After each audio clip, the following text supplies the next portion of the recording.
Fucking click record, and welcome everybody to another exciting installment of the Terrorisk podcast. I'm with I'm with the Liquid Riff crew. No, what's How's up? it going?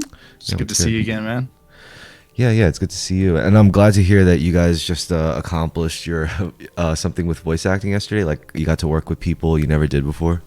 Oh no, it was just me, and it was someone we have worked with before. Actually, it was Drew Langlois. He does the Dudes of Hazmat and Staying Positive in the Apocalypse, and he was in our show, season 1, episode 6. He played our friend Brian, and also a man, a beam man, is what he's credited as. That's right. And he's going to be in season 2 of Super Sick that we're working on now, also. But I just was, I took on the role of Colette Mantel in his show Dudes of Hazmat in a re-upload. Cool. I mean, on the topic of like the apocalypse. Okay.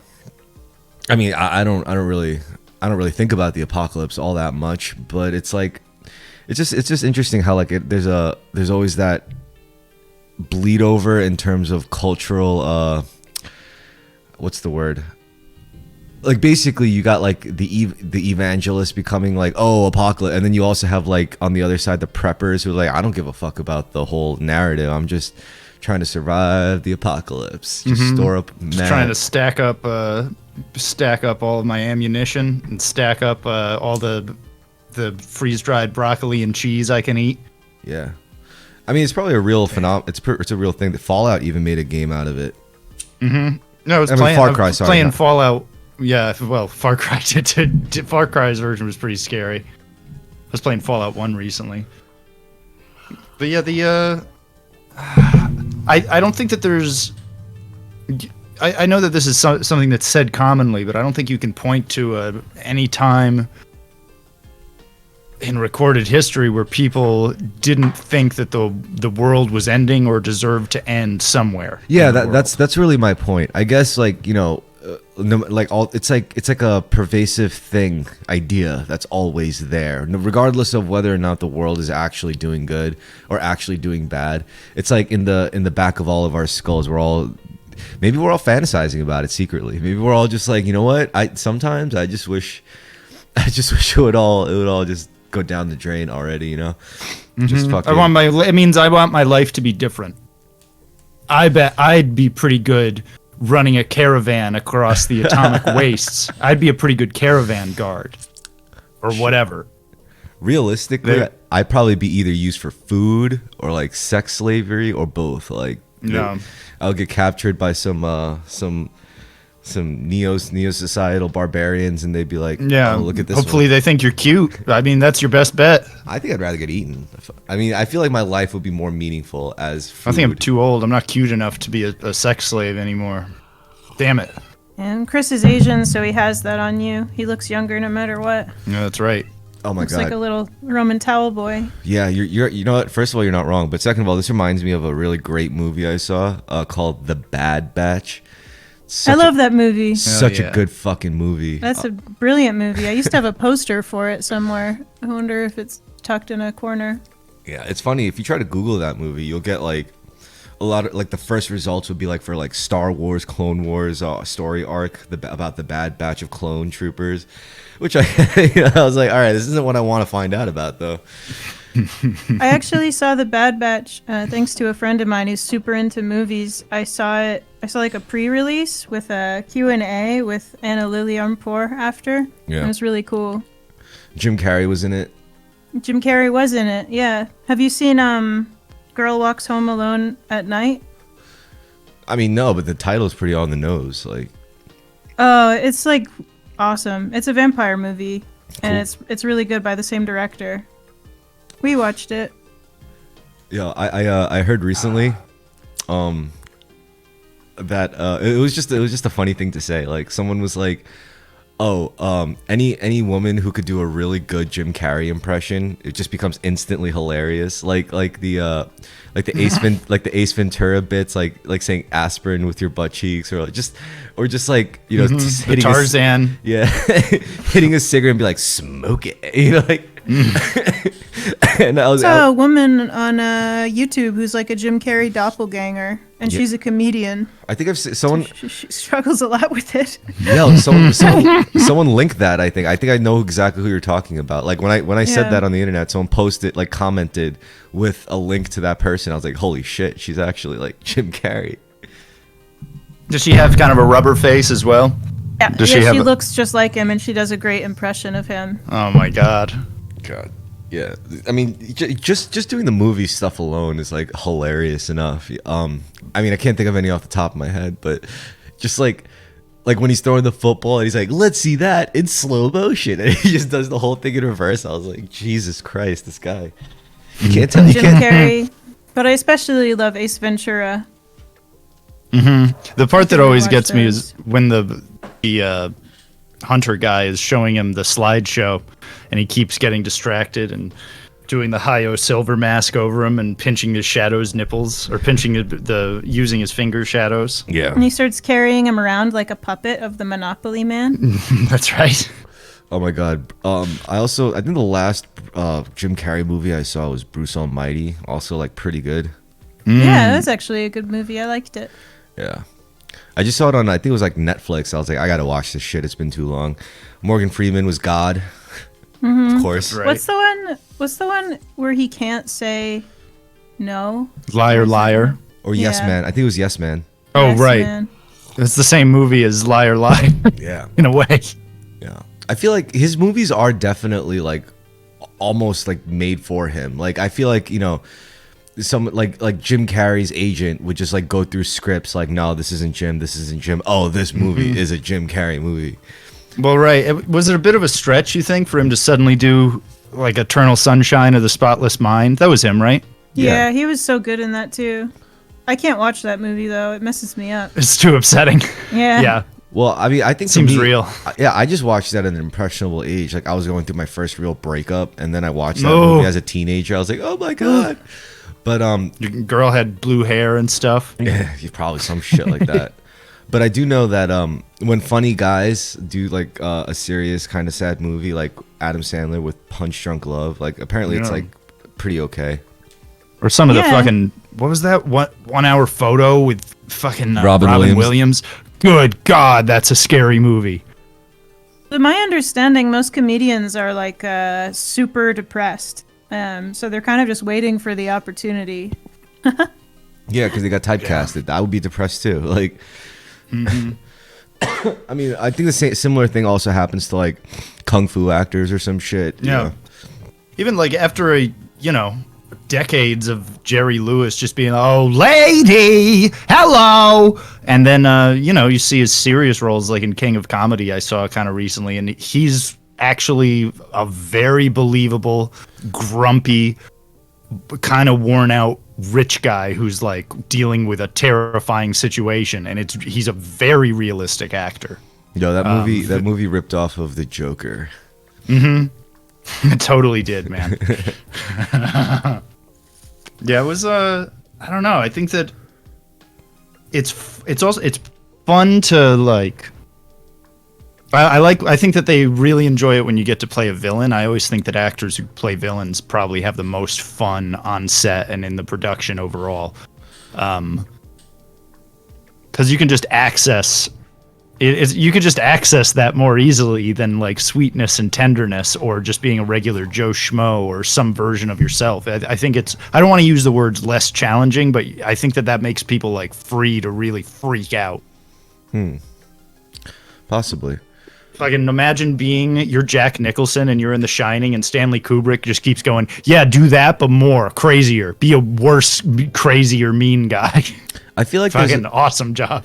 There's also like, I think that might be because there's like less expectations on you when you play a villain as opposed to when you're playing quote unquote the hero, because the hero has to be like iconic, you know, like they have to exemplify charisma and courage and all that shit.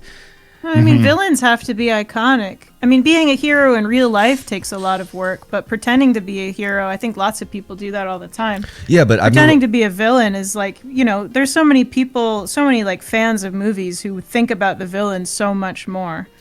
Right. Yeah, that's true. People love Jafar.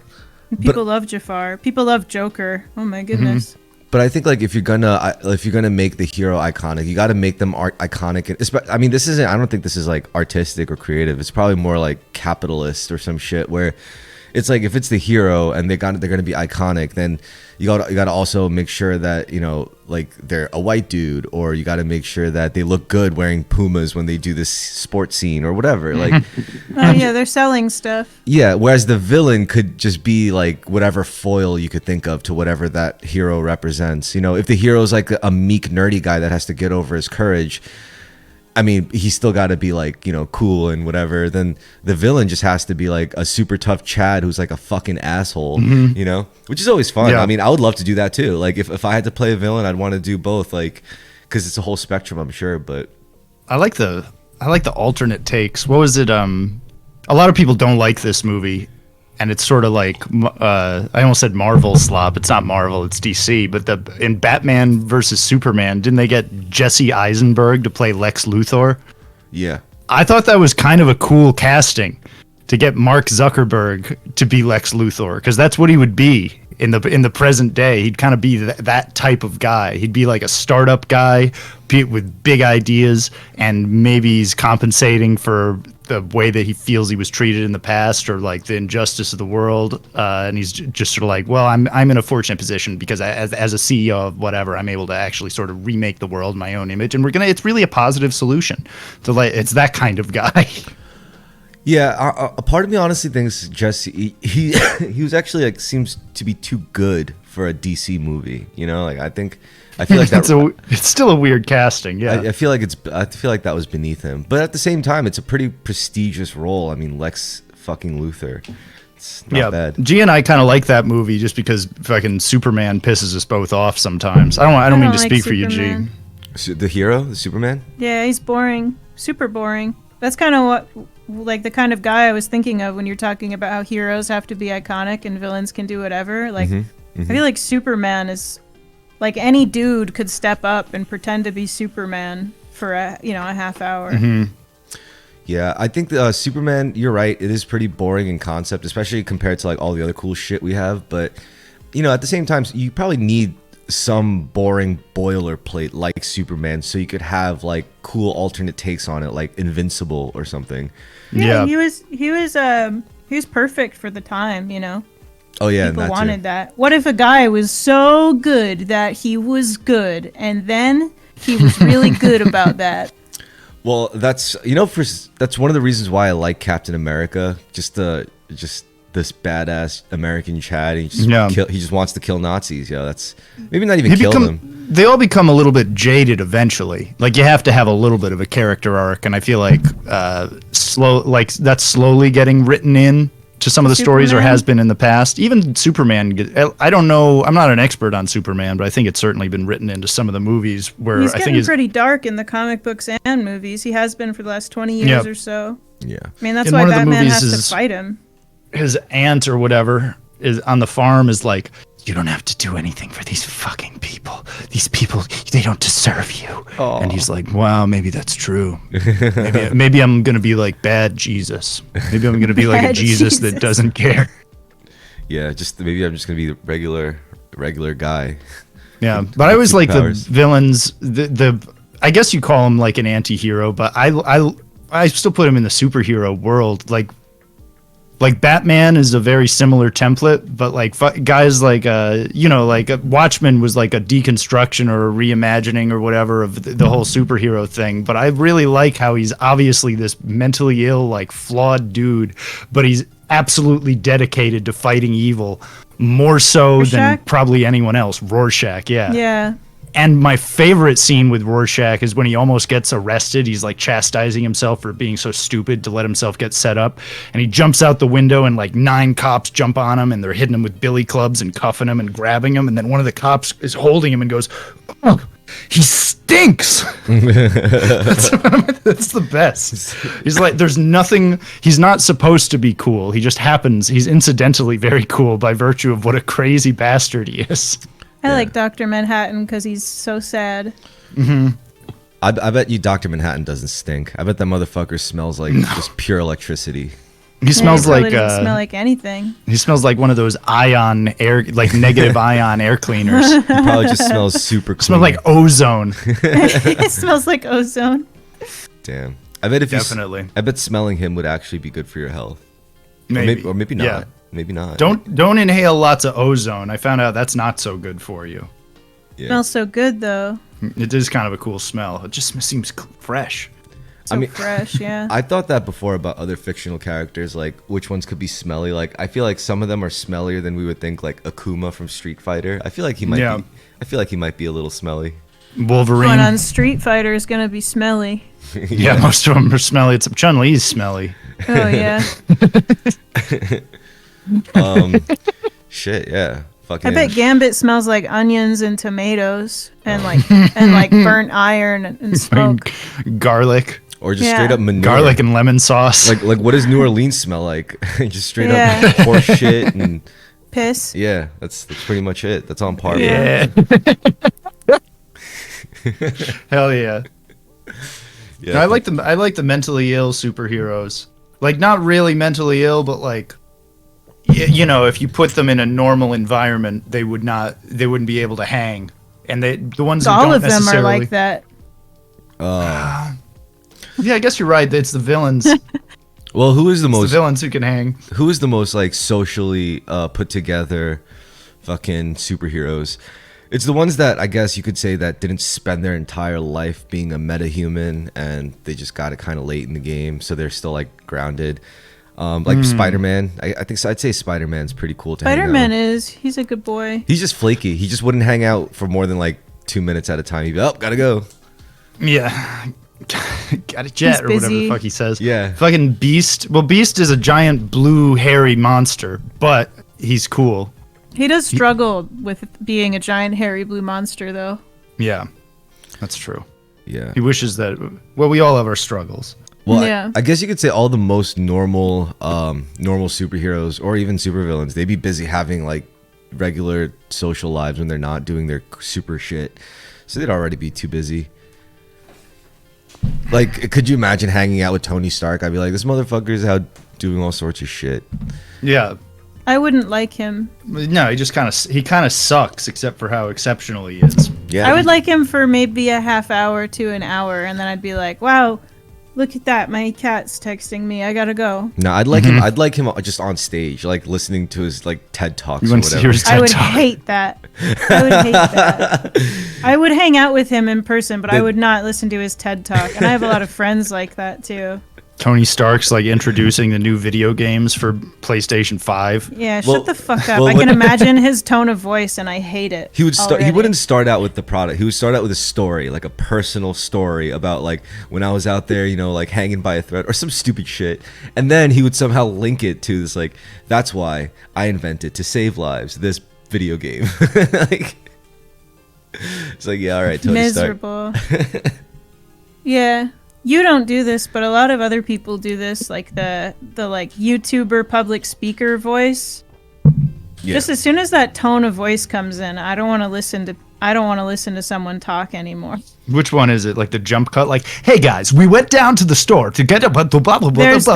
There's that, but it's also like they project a little more and they're like, yeah. So anyway, I was thinking like that. As soon as I started doing that, I wanted to puke. I was thinking about this, and I was thinking about how if you really consider the dinosaurs and all of the formations that they've been through and their evolution throughout time, shut the fuck up. Just say it normal. Just say it normal. I mean, the stuff that's been tripping me out on YouTube are the shorts, and like when they have it arranged or produced to like loop infinitely. Ugh. And it's like, yeah, to get more time. It's like the very last thing you hear out of it. And that's why I looked up ways to wipe your butt with poison ivy. I don't know. Like just just something that'll loop forever. And I'm just like, someone who's stoned will watch it for 17 minutes going, when does it end? Where's the ending? I was having trouble following it, but then after the 17th loop, I started to understand what he was talking about. It is really cool when you put pieces of plastic in molten lead or whatever the fuck they're doing. Yeah. I used to save screenshots of like I don't know, just like clickbait. Whoa, look at this wacky thing, and they're all Scandinavians. And it's like, watch what happens when we put a fish in molten iron. Yeah. What? I really like when you do those impressions. Oh my god. I've been going on like the craziest deep dives of like YouTube tarot readers. I mean, some of them are like obviously they're just whatever. They're just like drawing bullshit or just whatever. But I mean, for the most part, like most of them do seem to actually believe that they're they're divining some stuff from their tarot cards to the collective, and I'm just blown away by how many people do it. You know, it's like such a big thing now. It's like it's blowing up. I guess no, it's because it's an algorithm thing. It's like once you look at one video, you're gonna be shown the whole onslaught of like. But apparently, you know, like this shit's getting pushed, and I think it's just because like a lot more people are just watching this stuff. I mean, they had like whole infomercial blocks of like Cleo the psychic or whatever taking like calls and stuff like that. So it's almost like that shit just never went away, and this is just a new iteration of that. People like things that are familiar to them, like period, you know. And I don't fault people for that, but I get bored when something's familiar to me. Yeah. There's also the because like, you know, everyone knows about like YouTube gurus, the most predatory ones being financial gurus, the ones that are like, oh my god, it's like pay $500, you know, take my course and then stop being poor, and you know, can't stand a guru, tell you what. Yeah. So you better have your legs crossed. You better be wearing a loincloth. You better be on fire and singing a beautiful song. Yeah, exactly. At the same time, without moving. Yeah, and the spiritual stuff is like it's just that's what they do, and yeah, it's whatever. But otherwise, let's see. I think like tutorials are like on YouTube are like on the light side. You know, that's like those people are doing God's work. Like just who film themselves doing everything from the first person, like cooking and stuff. I learned a lot. I learned a lot from YouTube, cooking, home repair. Sure. I've learned a lot from YouTube as well. Sometimes it's hard to find ones that are like just someone explaining normally how to do the thing. But recently I found out that TikTok tutorials, because of the time limit on them, there's no introduction, there's no closing, there's no remember to like and subscribe. They're just like, hey, do you need to do this? Here's how you do it. Step 1, this is what you do. Step 2, you do this other thing. And it's actually so good. So TikTok it's coming into its own, not just as a dance viewing platform, but it's also like a tutorial catalog. It's really, really good for that. You'll learn how to do anything in 30 seconds to a minute. It's kind of like it's probably what Vine would have become if it never got sandbagged. Yeah, probably. Yeah, it seemed like it was going places. But I think that people just resented the like 10-second limit or whatever the hell it was. Yeah, that's what it was. Yeah. I mean, what you got to do is you got to give people the option to do more than 10 seconds, but just like actively push shit that's like only 10 seconds. Sure. People and that's how people promote their channels does. Or whatever. Yeah. Also, I don't know. Sometimes I think about like, because I really like TikTok for that kind of thing, right? And I like stuff that's condensed, especially if it's informative. I like it to be condensed, but like, if you've ever sat down like watching 30-second videos for 2 hours, it really does mess up your brain. And there's a lot of people who do it for more than 2 hours every day. And anytime I notice myself falling into that hole, I'm like so disoriented by the end of it. Yeah, you kind of after like 10 minutes, I maybe sometimes it's more than that, but I have found myself doing it since YouTube integrated the shorts into their normal search results. And then like 10 minutes in, I'll be like, what? What?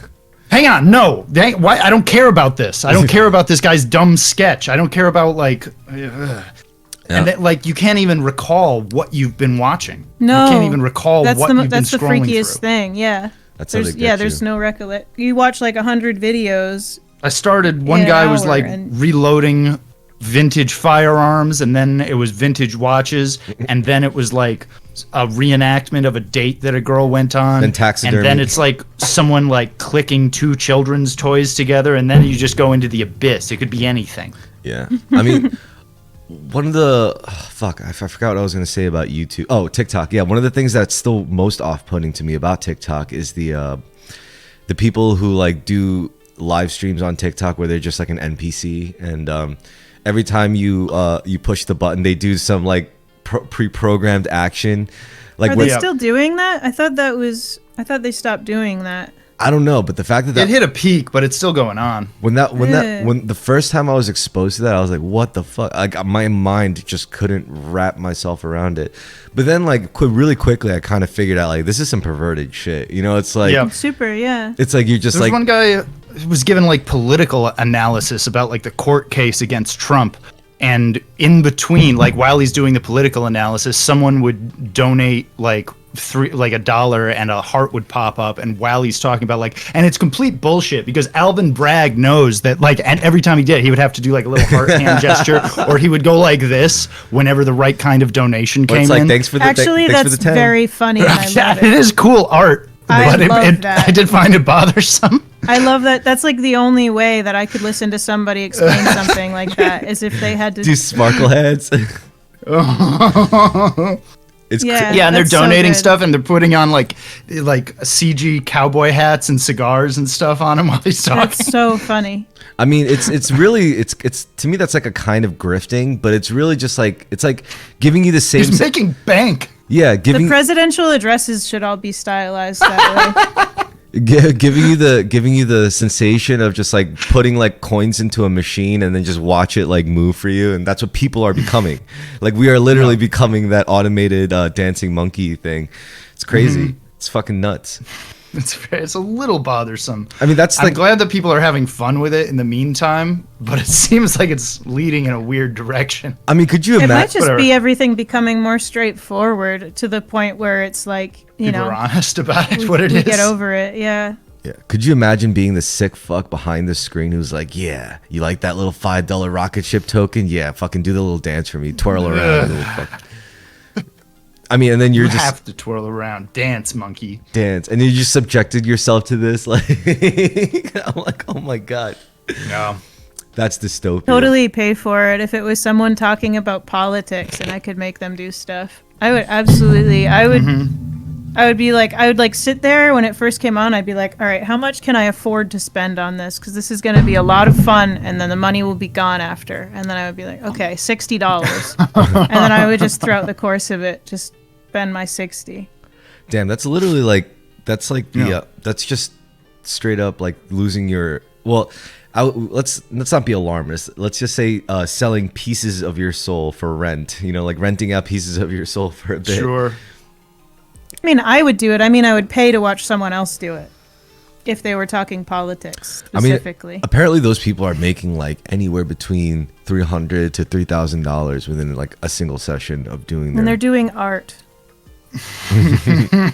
Con arting. Finally, artists are being paid properly. Yeah. And this is the kind of art people are really into.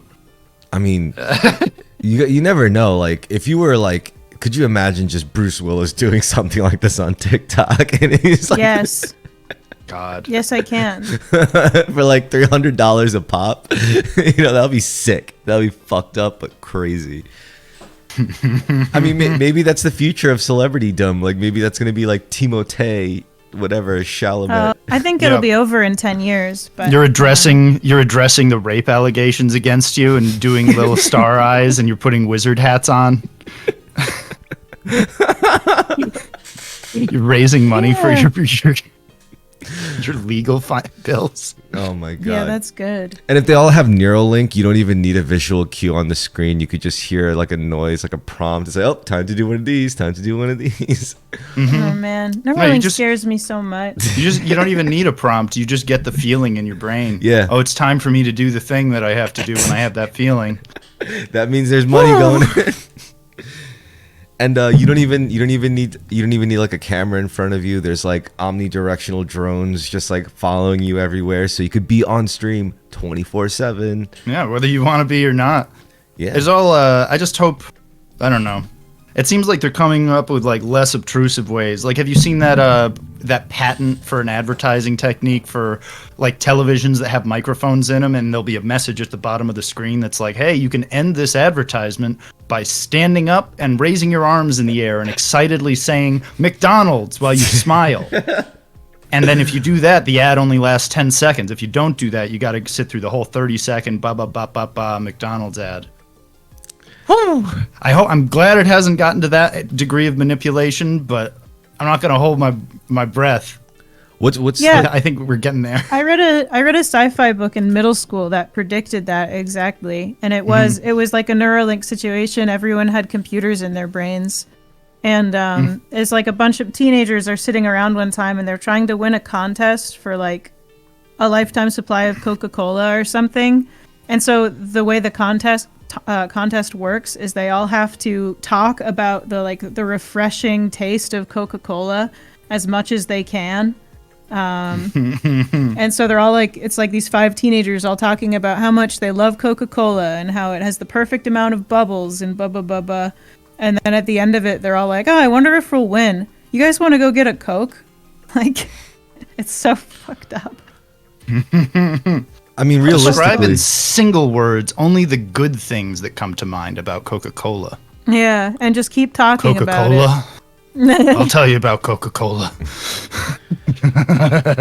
How far do you think people would go in terms of like integrating technology, like reasonably? I mean, we know right now people aren't exactly lining up to put like computer chips in their brain, but if you offered them like a hands-free interface with glasses or some shit, it's like, oh yeah, this will track your eye movements, it'll automatically like read subtle cues from your eyeballs to do what you want it to do, to bring up whatever overlay you want it to.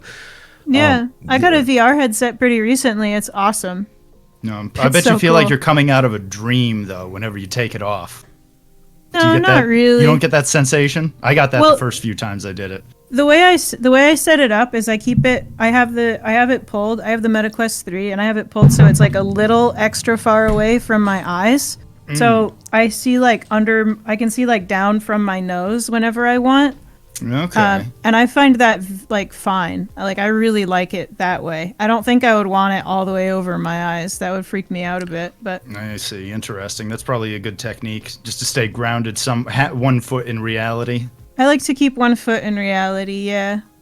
Did you guys? I danced. I went to a little pretend loft in VR a couple nights ago, and I was looking specifically for a place to dance to new wave music. Yeah. And I found there was a girl there who was playing new wave through her microphone, and then there were 3 people dancing, and I just like went dancing, and then a bunch of other people joined, and I danced for like an hour, and then I was like, I'm tired. I'm gonna go on my couch.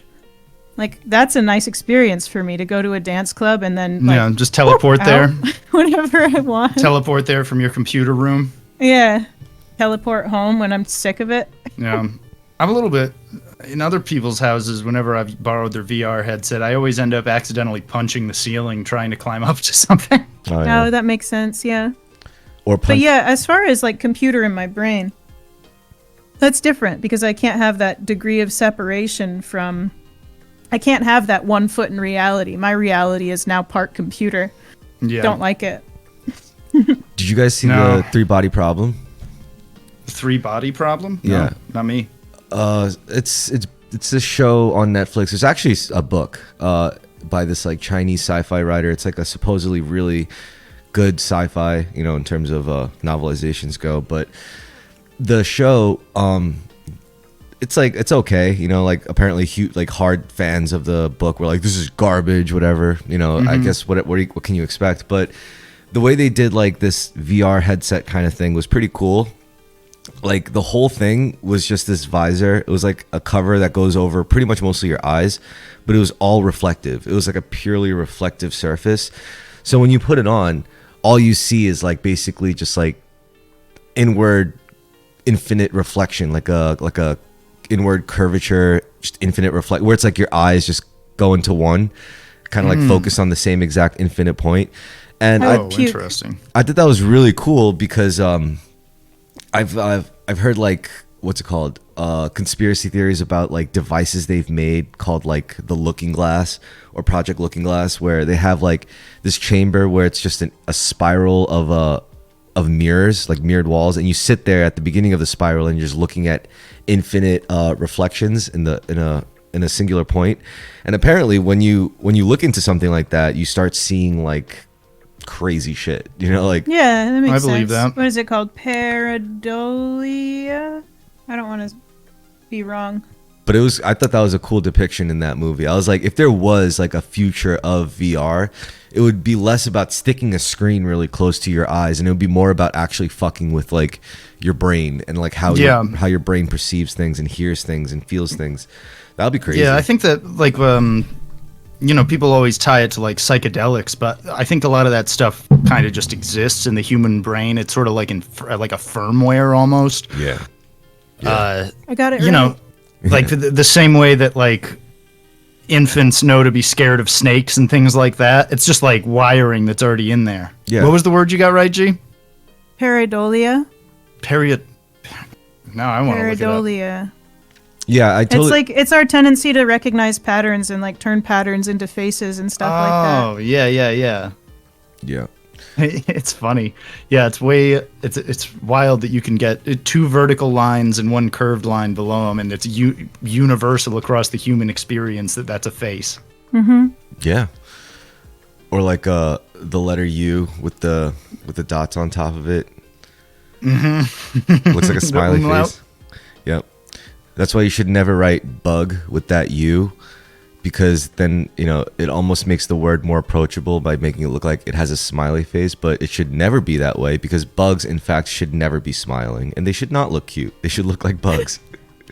What about like cute bugs? Like what about like a nice little moth? Yeah, a nice little moth. I was thinking about that moth with the fuzzy pink and yellow moth. Hell yeah. No, bugs can be cute. I just I went to this weird showing at Sovereign House. It's that like neocon creative space, and they were showing this. It's kind of like a more art, like a little bit more artsy version of like $1 Million Extreme or whatever. And that was one of the bits. He was like showing like the word bug, and it's like you should not in fact write it with that U that looks like a smiley face, because bugs should in fact not look happy. Bugs should never look happy. Oh, I see. Yeah, and it kind of looks like it's cheering. Yeah. With his big shoulders, with the B and the G, he's going like, "Hey!" Yeah. Yay! Yeah, it's I don't know. I mean, it's interesting to know that there's always like a bunch of people out there trying to make that kind of video media. I don't know what to call it. I mean, it's like it's supposed to be funny. I know that, but a lot of it's like really like distressing, and it's like high anxiety comedy. Mm-hmm. Where it's meant to it's meant There's to be a niche place for it, where it's just like it can't always be Austin Powers all the time. We can't always be watching Airplane with our comedy. Sometimes fucking dark shit hits nicely. I like dark comedy. Yeah, there was a really good bit in it. I'll admit it was it's something like you guys would think of. They had like this guy. He works at an office, and then they had him come in, and like I think like HR was looking like super nervous, and the guy's like. He's like, "Oh, I know what it is. You guys just are uncomfortable because of my guts." And it zooms out, and his like guts are literally outside of his body, and that's the bit. He makes everyone uncomfortable at work because his guts are on the outside of his body. He has to go to HR because his guts are on the outside of his body, dripping blood everywhere. He's like, "Oh, it's my guts. I know." He's just like me for real. Yeah, he's trying to. He's trying. There's like this office romance arc to it. He's trying to get with the girl, but like it's like everyone's uncomfortable because of his guts. It's like it's so fucked up. It's so good. That's so good. Yeah. Yeah, I feel like you guys Geneva would have appreciated this too. Like it was just so funny. I'm all over that. One time, how long ago is it now? 8 years ago. I was staying with this woman who's very, very, very nice to take me in, but I was going through a hard time because I was going through a breakup and my best friend died. And then she told me that she knew I was a very good person and that she believed in me, but I needed to get things under control because, and I quote, "I was bleeding all over the place." Not literally, but that's what she said. She was a psychologist too. She was like, "You're bleeding all over the place, and it makes people uncomfortable." And I was like, "Oh, sorry." Sorry about all the blood. Sorry about all the blood, ma'am. That's a pretty deep thing to lob at someone. Like, Yeah. Well, you know, she's a very a guy, good woman, but she, she was older and she had her etiquette. Because that doesn't leave too much room for interpretation. You know? No. Imagine two panhandlers, and one of them is like, oh, they're kind of down on his luck, but he's like, hey man, I really just gotta get to the Greyhound station. Like, I've just been here for a few hours. Can you spare any small amount you can? Or like the guy who's bleeding from his neck and he's going, it hurts so much. That guy, maybe the second guy does need your help a lot more, but for some reason there's an instinct. Like, I don't know if it's like a contagion instinct or whatever. It takes more to help someone who really needs it and who's really hurting. It takes more of a toll on the helper, I guess. For sure. Yeah. Yeah. That's why we need what are you saying? No, I was just saying I don't know. It's unfortunate that it's like that, but like it goes hand in hand where like if you're super depressed, don't tell a lot of strangers that you've been really depressed. Don't tell the person you're interviewing for your job that you've been really depressed lately because you don't have a job. It will not help you. Yeah, I think the idea is like maybe this goes back to animal nature where it's like if you see someone afflicted with something, whether it's like a physical contagion or a mental or something or a spiritual one, like you're gonna be like, what if it gets on me, like what if because sure, like it's like the same way a virus works or like an infection or like a plague. You're like, oh, your natural instincts are like, oh shit, I gotta stay away from that, or else. And in a way it's actually kind of true. I mean, what's that saying? It's like if you sleep with dogs you wake up with fleas or something. Yeah. Oh, someone said that to me once and I didn't like it. I know. I mean, I sleep with dogs. I would sleep with, if I had dogs, I would sleep with dogs. But I think like the idea is like, oh, if you eat with a bunch of people who have tuberculosis, there's a good chance you might get tuberculosis. Yeah. You lay down with flies, you get up with shit.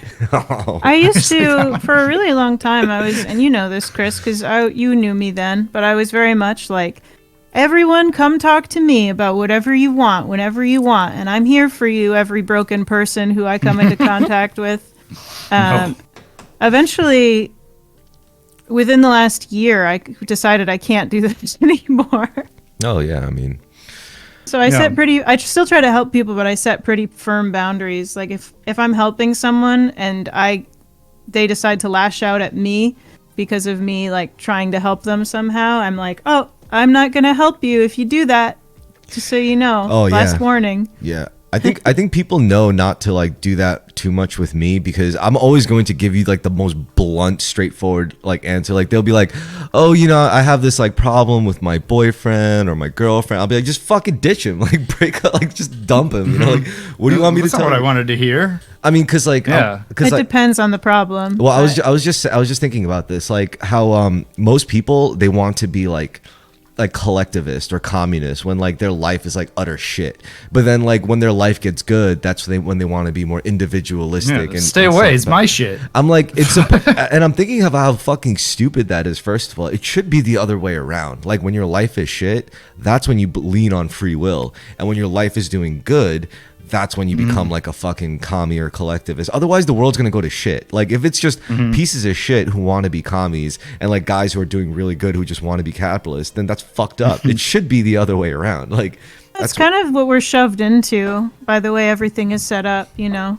I mean, people who have a lot are afraid of people who don't have a lot taking it from them.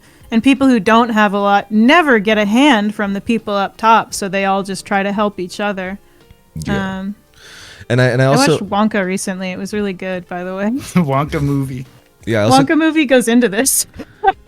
I mean, I consider how rare the circumstances would be, like to make a person like that. More to make them more self-determined. When they're in their lowest points, and to make them more collectivist when they're actually doing good. And like that's a really rare. There must be a really rare set of circumstances that could push a person to be like that. That's how you get like the philanthropist, and then you get the person who's down and out, but not out for the count. And like, oh, it takes like absolute focus and sort of white knuckling the steering wheel to do that, because everything around you is conspiring to make you do the opposite. Yeah, right. And it's like it's I don't know. I think about that a lot, because I mean, when life is going like shit for me, I never thought like, oh, this is when I have to lean on my friends. Like, no, it's like, to me, it was always like, I guess it's just what I was used to. You know, I was like, I was always like, I gotta deal with this shit by myself. And then when stuff is going good, that's when I'm like, all right, now I'm actually in a position to like help a brother out, right? Because like I couldn't do that if I was like, you know, homeless or whatever. I can't help anyone. Yeah, when I have a bunch of money, I throw it around to my friends. I try to just be like, what creative projects can I pay you to do with me? Let's do that. Yeah. Yeah. It's also, I guess like when your life isn't going real good, like socializing can become a cope in itself, because, you know, you can immerse yourself in other people's stuff before you confront your own. Yeah. If you're a decent fella or a decent gal, you do help the world a bit just by being on good footing yourself. Yeah. And yeah, like you said, you can't really, you know, if you practice complete selflessness all the time without any power, you're going to be fairly ineffectual. Well, I actually don't. I'm sure there's exceptions to these rules, but that's the way it seems to me. I mean, to be honest with you, I don't even think it's a moral issue. I think it's really just like a mindset, like a mentality. There's like, I mean, I'm not saying this could go good or bad in both ways, but like an abundance mentality and a lack mentality. Like you could be super rich, but if you're constantly ruled by a scarcity mindset, then you're gonna be a miserable fucking person. You're a miser. You're gonna be like Scrooge McDuck. Yeah, no, McDuck is actually happy. On the other end of the spectrum, you have people that are super duper poor, but they're overcome with an abundance mindset. They're like, I have everything I fucking need. I'm a child of this earth. This earth is my home. I don't need to own a house. I don't need to own anything. I mean, do I truly own anything? No. I mean, like, I don't take any of this shit with me when I die. So there's people with that, and I think like that's what you got to like kind of tweak around to like make real changes in your life. Otherwise, you know, if you have a scarcity mindset and then you change your actual economic standing, your situation, you're still going to be having a scarcity mindset, and you're going to be stressed out. You're going to be miserable. You're going to have health problems because of it, you know? So it's like, it's all deeper, you know, than just like material factors, I think. Yeah. I've been around like multimillionaires, maybe not billionaires, but it always, I don't know. I think no matter who you are, a $9,000 bill is like, oh, I think Bezos sees like $9,000 that he wasn't planning on paying, and somewhere like to do something for his house, and the plumber charging more than he expected or whatever. I think still some part of him goes, oh, 9,000, what the fuck? Yeah. But you know, and lots of very wealthy people, you know, didn't become wealthy throwing money around at something that wouldn't return, so they'll still be like, we're not going out, that's $30. Yeah, $30. My millionaire friend uses single ply toilet paper, and it still kind of fucks me up. No, that's important to not have a bleeding ass. Yeah, I don't know how he does it. I've talked to him about it before, and he's like, well, I didn't bet, and I'm like, I know. Yeah, but jeez. Well, what if you still fold it though? You're still gonna fold it twice, so you're just buying. It's the same quantity of toilet paper. He's a physicist. He has something figured out. He has a formula for it. He's got something. I do know that like if you're not living paycheck to paycheck, you know, if you don't have any crazy fucking debt like hanging over you, then obviously you could start saving, you know, and once you do that, then you realize like it's really no longer about money. Then it's like, for me, then it's about energy. Like if I like, okay, so I'm not under crazy life-threatening debt. I'm not living paycheck to paycheck. I have a little more than I need every single week or whatever. That buys happiness. But then after that, it's like, okay, so then what? Am I happy? Like, am I still doing the stuff that I want to do? So the point is, like, if you're in a place of security, but it costs you like all your time and all your energy, and then you get home at the end of like an insane work schedule, and you're like, I want to kill myself. You know, like that's a problem too. So it's like, yeah, you could have your money situation settled, but it's like there's also your energy. And if your like energy game is like all off, then it's gonna It's gonna fuck you up. Yeah, for sure. I mean, and that's you gotta like find that balance. Yeah, it's all weird stuff. Because that's a good question, though. I mean, it's not even like weird. It's just it's a real thing. It's like a real resource. Like, do you have the energy to do the shit that you want to do after all said and done?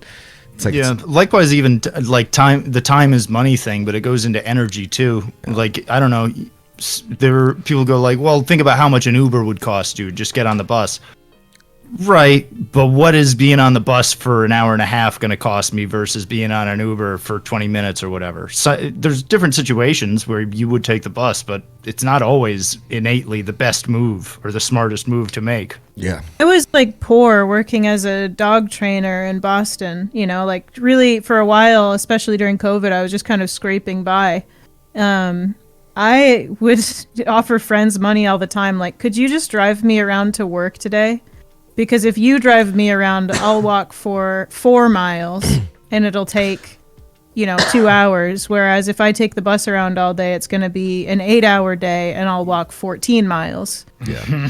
Like, could you just help me out?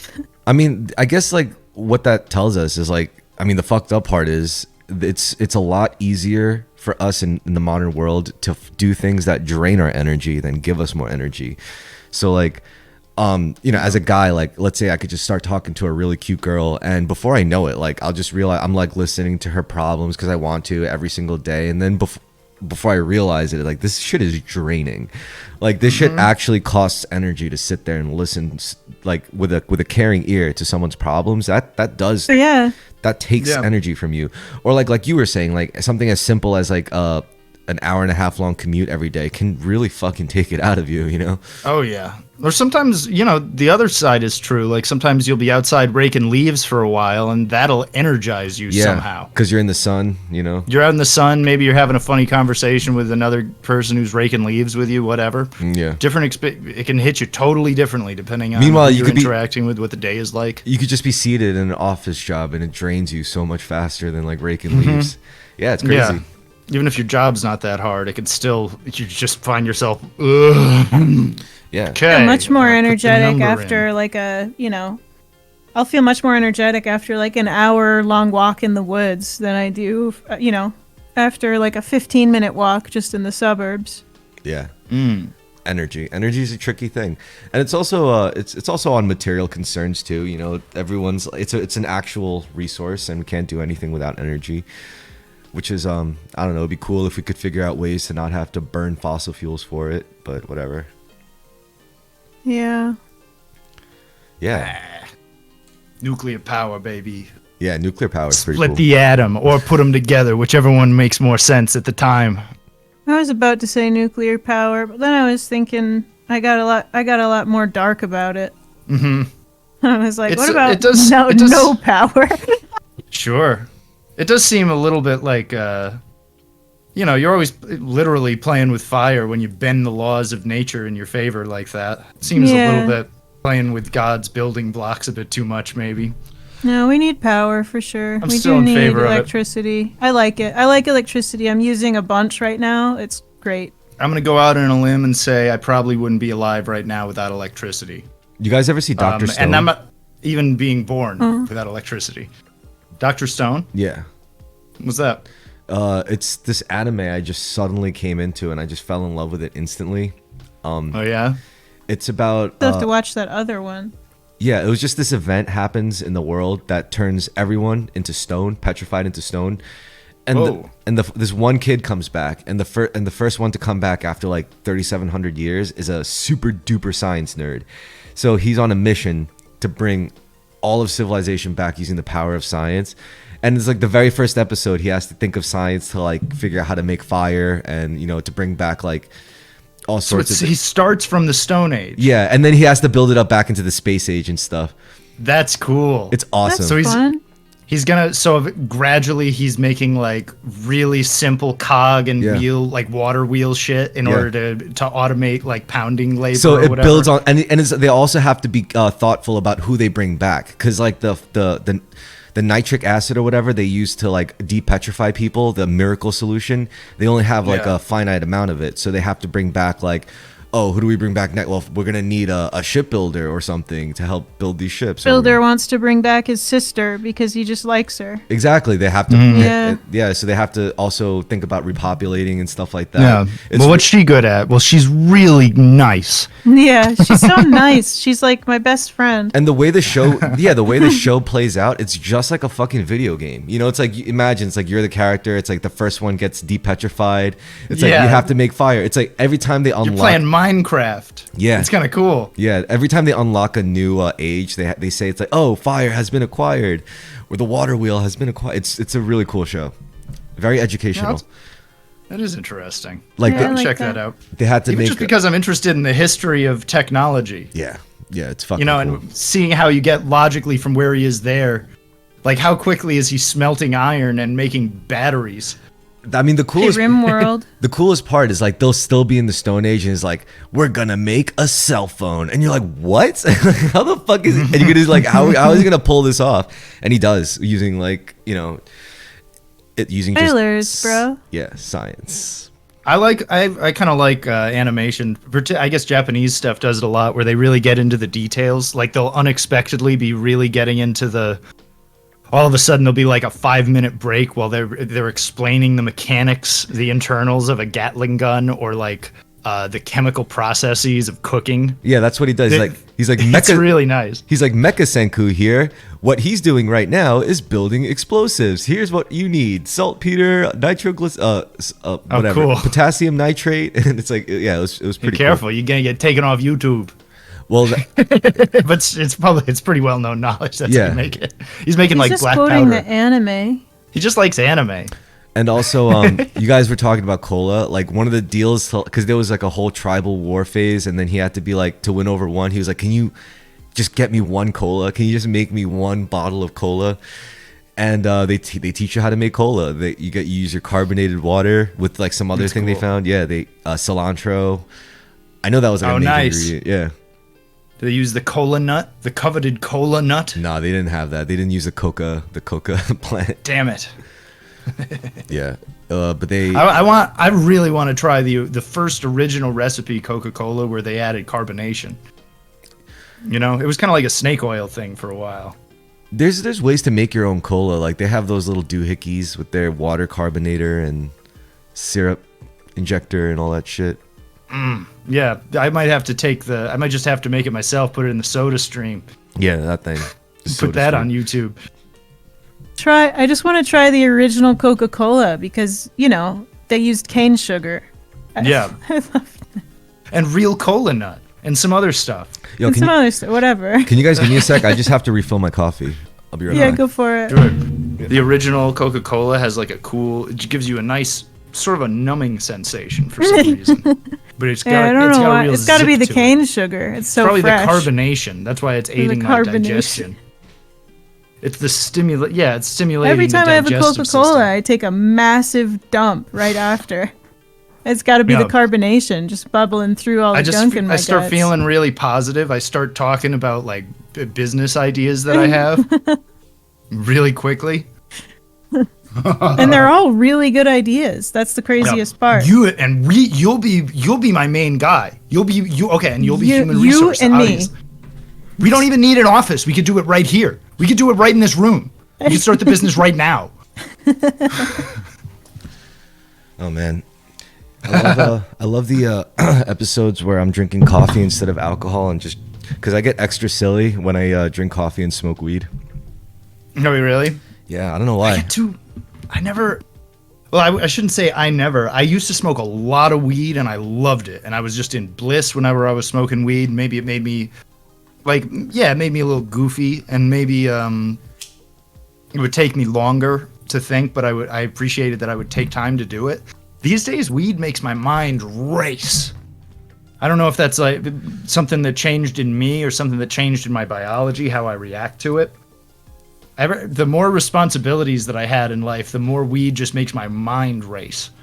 Yeah, I don't know who was talking about. I'm sorry, I didn't mean to cut you off. It's all right. I was just going to say also that it enhances my emotions in a way that's too extreme. I don't know who was. I I was listening to somebody talk about this exactly, and I don't know if they know anything at all, but what they presented was kind of interesting, which is that when you smoke a lot of weed before your brain is fully formed, which is when you're 25, that might give you a predisposition for anxiety or whatever the heck, you know? I totally believe that. And then when you try to smoke it, like when you're 30, you're like, it's all wrong. It's your brain. Yeah.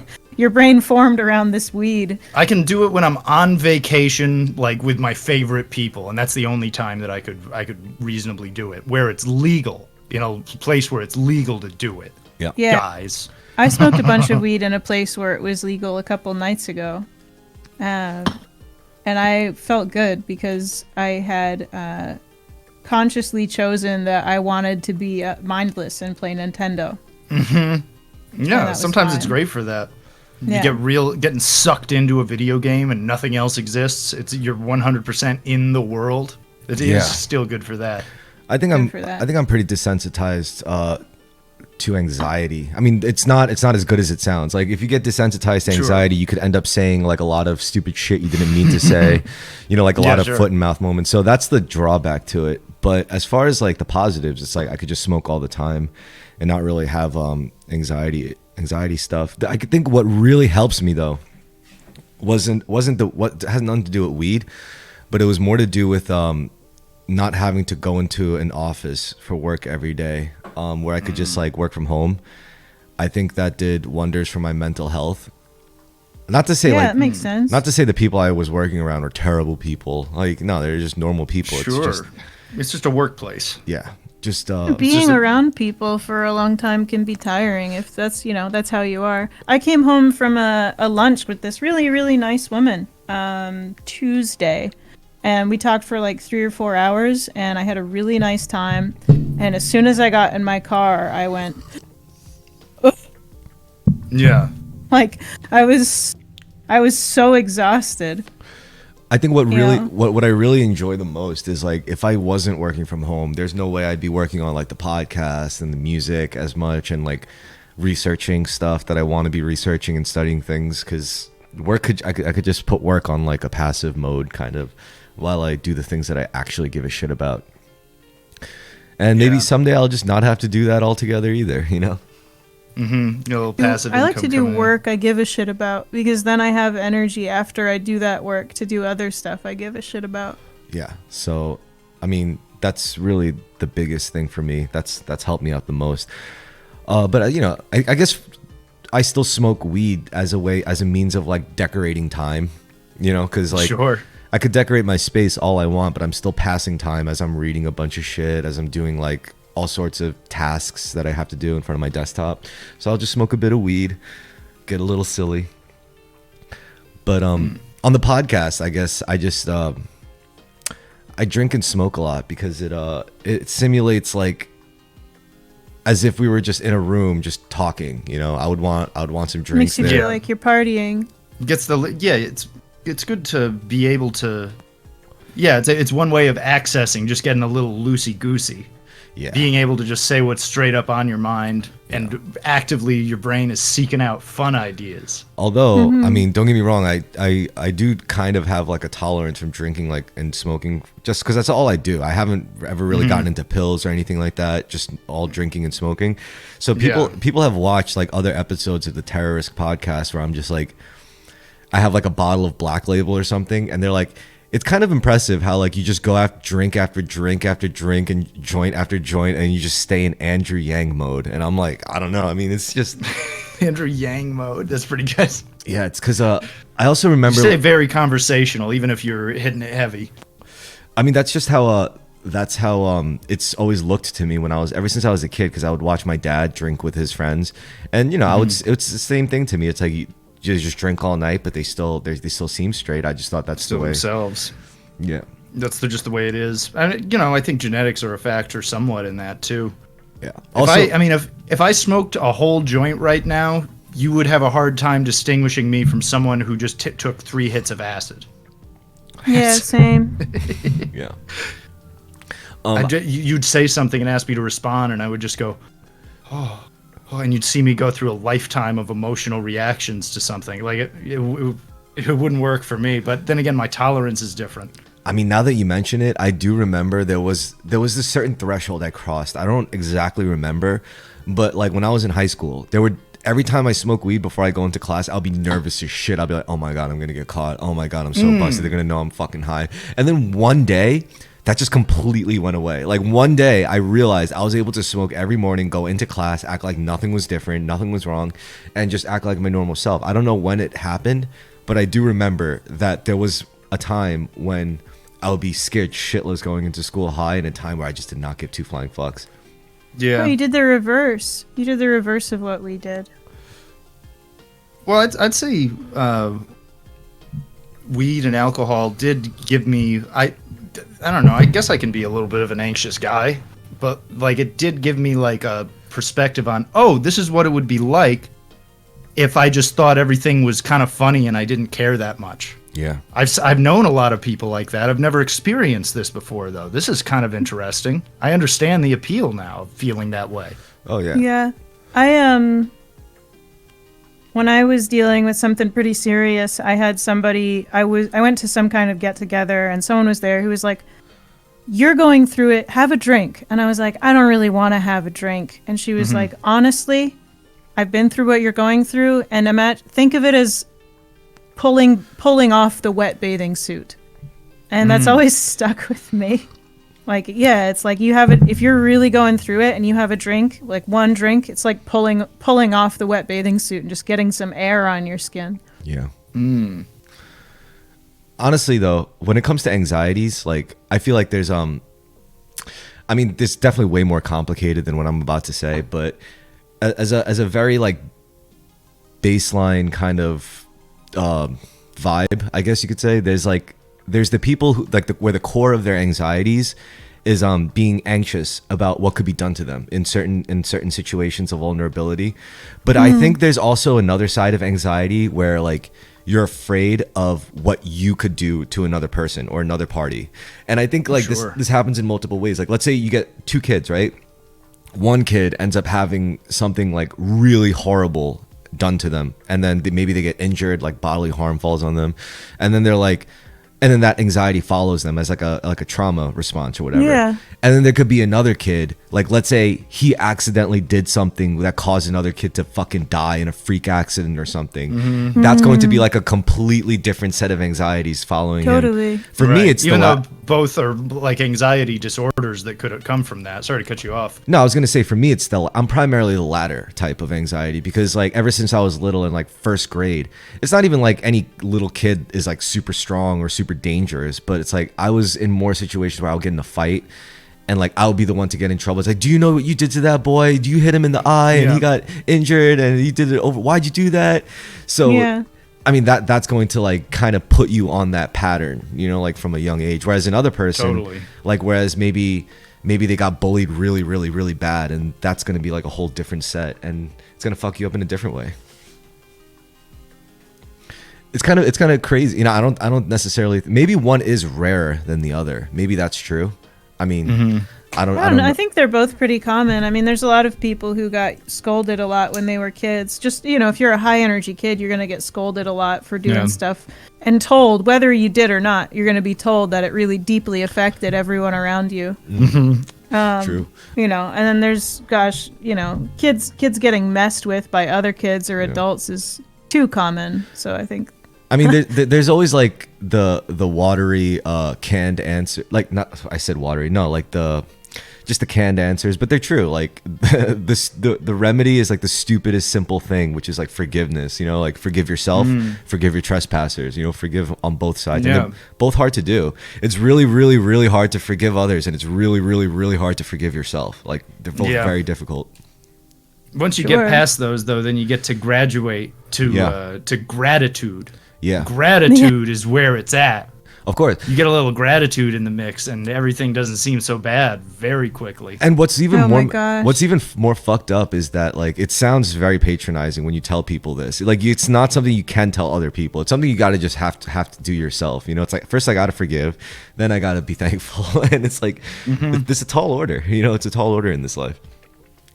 Well, I think, I don't know if I've said this on this show before, but I'll say it anyway. When I was going through like the darkest period of my life, I didn't live with Lucas, but we were hanging out online most nights, playing video games, watching movies. And like everything in my life was going very badly. Almost everything. I mean, I was not in good health. My dog was in good health. So that was good, but just about everything else is going pretty bad. And I would sit down at my computer to get online and play games with Lucas and our friends, and I would go, well, look at this. I have a cookie and I have a juice, and I'm going to play video games with my friends. What a charmed life I lead. I would say that out loud. I sounded really, really sarcastic at first, but I do think it actually worked. Yeah. Yeah. That was look at me. What am I, the king of Siam? Yeah, look at me. I have a chair. Wow. Conscious gratitude practicing. Yeah, it works. Yeah. I also think I like video games when I'm going like financial monk mode, when I'm like, I know I have to just save money for something that's coming up or like something I need to do. So I would just turn to video games. Like, keeps me off the streets, you know? Yeah. I know I got something in the Steam library I haven't played. Let's see what that's all about. Hell yeah. Let's see what Prey 2 is like. Yeah. Or whatever the hell. Yeah. And it's I don't know. I just finished building up this like bicycle that I want to make content with.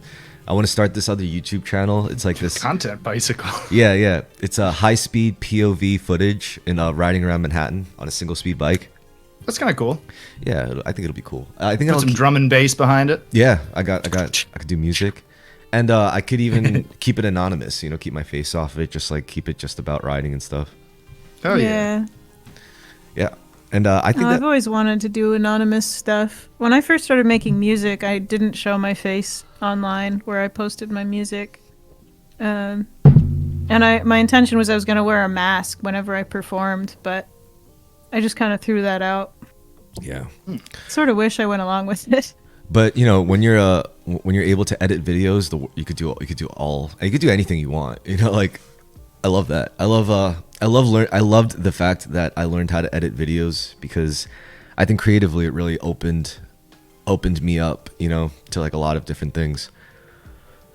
So it's very rewarding. Yeah, it's a good skill. I can do some simple video editing. I'm gonna be getting better at it very soon because my side job is all video editing right now. What I really was thinking just last night, I really should just become good at animation.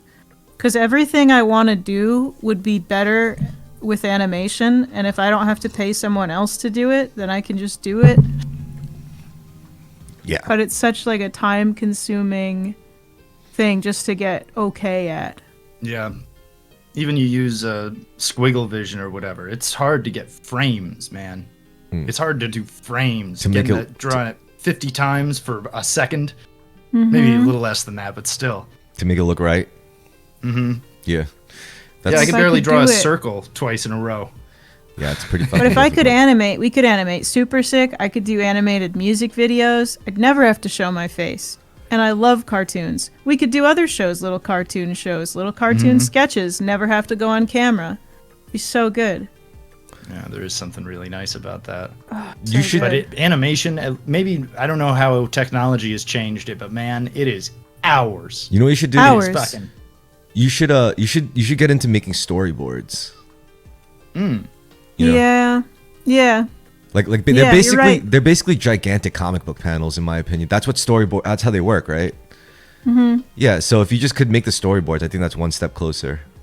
Yeah, you're right. You know what? You're totally right. I'm gonna start this week. I mean, I do it like a vaguely sometimes. I don't use images. Like if I want to plan out like a specific podcast interview or something, I have a whiteboard for it. I'll like make blocks. But yeah, there's all sorts of cool tools you could use. I mean, people talk shit about it. Like they're kind of right. Like note-taking apps like Obsidian. I love Obsidian. I've tried to use Obsidian. I can't make it work right. Okay. Every time I try to use Obsidian, I end up with like, I'll look at my little dot visual map thing, and it just turns into like 10 dots that are all connected to each other. And like, it would just be better for me to just use like make my own little wiki or something, bulleted lists with sub bullets or links that go to other pages. Yeah, Notion. I like Notion. Yeah, a lot of people like Notion. I think I love Notion. To make Obsidian work like really good, you just apply like a system to it, you know, because I had Obsidian for a while and I never really used it right until like I realized there's different note-taking systems that you could apply to like whatever Obsidian or Notion or even just like physical paper. And it's called the one I use is called the Zettelkasten system, and it's really just it's good because instead of like having folders to organize everything like a tree, it takes advantage of the tagging system.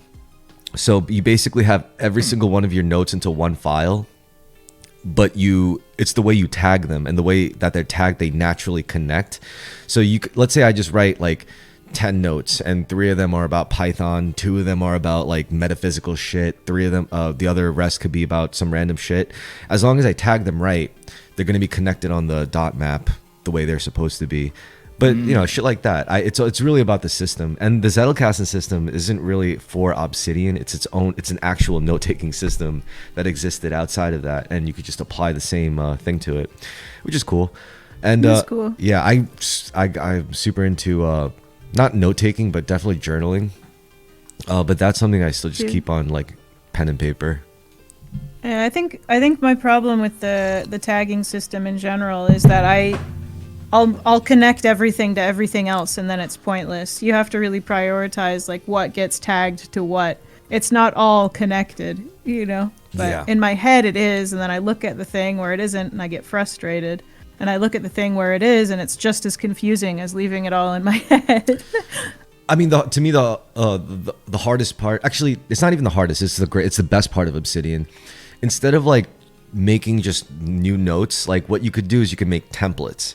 So the templates are I think that's what I should have mentioned. It's like the real game changer, you know, because there's like the specific template that you could use where it automatically dates it, gives you a place to write the tags, gives you a place to write the fucking like a whatever, like a link to it. So it's when you're able to use the tags and the links together, it automatically does it.